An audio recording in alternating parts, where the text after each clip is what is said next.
Welcome to Woodmead Workshops, a collaboration between Woodmead Retail Park and Makers Workshops. I'm Lauren Dixon-Paver, an embroidery artist, and today I'm going to be sharing with you one of my favorite pastimes, embroidery. I've been embroidering for a really long time, and I'm really passionate about finding new ways to take this hobby that many people think is old-fashioned and boring, and making it into something that's fresh and new and fun. I exhibited my animated embroideries at the National Arts Festival in 2018, and I've taught several workshops in the hopes of bringing this craft that I love to as many people as possible. After a year like 2020, I think embroidery is the perfect craft to do at home alone on your couch, because who doesn't need to get out their frustration by stabbing something 1,000 times and also creating something beautiful in the process. I've been sewing for as long as I can remember, and I think embroidery was a natural step and progression from that.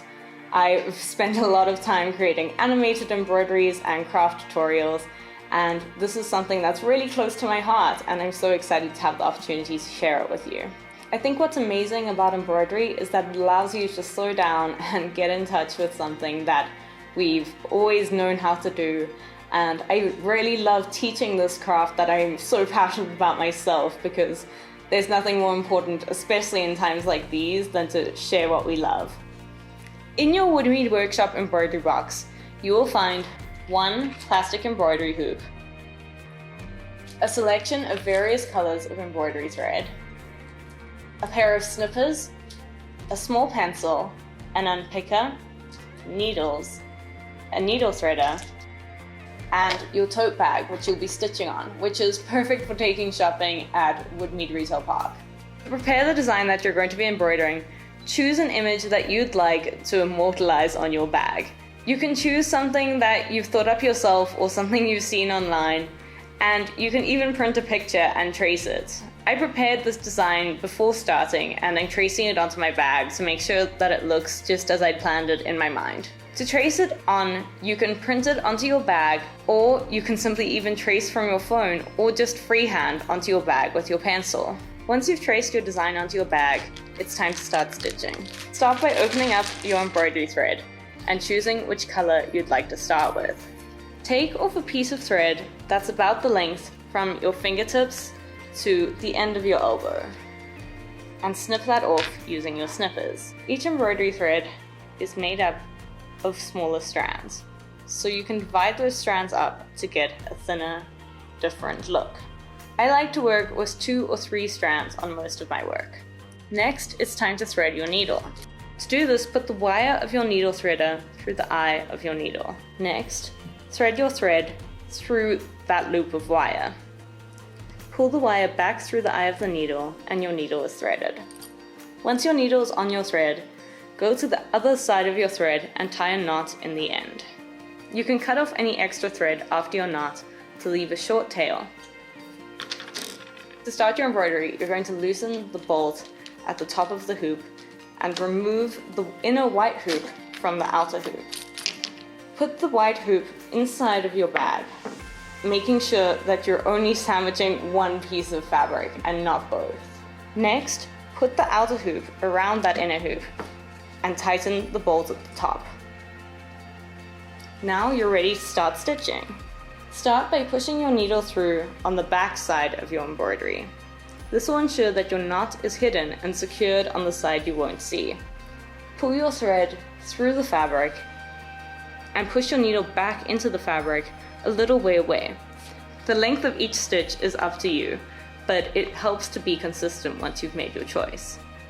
Once you've made your first stitch, you can push the needle through from the back side of the fabric about the same distance away, making sure that the second stitch will be the same length as the first stitch. Once you pull the second stitch through, you can go back into the fabric where your last stitch ended.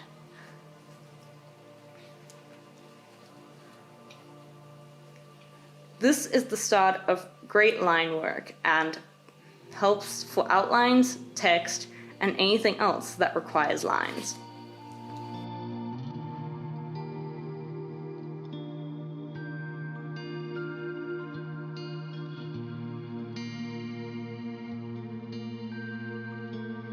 When you start to run out of thread on your needle, simply make your final stitch and flip over to the back of your fabric. Pull the needle through and stitch through that last stitch, picking up a little bit of the fabric and the thread. While your needle is halfway through that stitch, take the loose end of the thread and wrap it around your needle. Pull through and a knot will form. Then snip off any remaining thread, leaving a little tail, and your work is secure.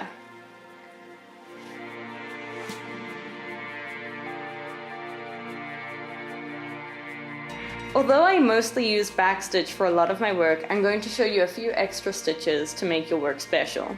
The stitch I use to fill in big areas with color is called a satin stitch.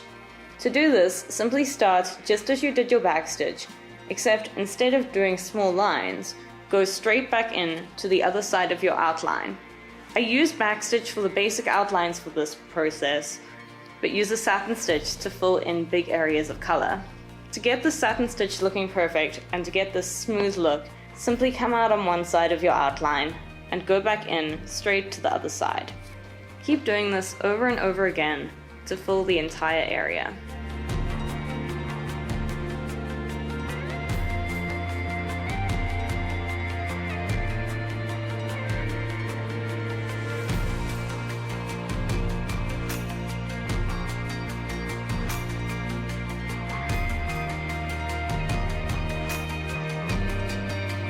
Next, I'm going to show you how to create a simple flower to add to your design.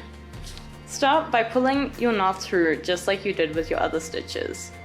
Next, go back into the fabric about halfway through where you want your petal to end. Pull the thread through and you'll have the first part of your petal formed. Next, come out where you want the end of your flower to be. I like to draw a simple circle just to guide me and make sure that my flower is the right shape. Go back into where your first stitch ended to create the first half of your petal. Now repeat this on the other side to create the other half of your petal.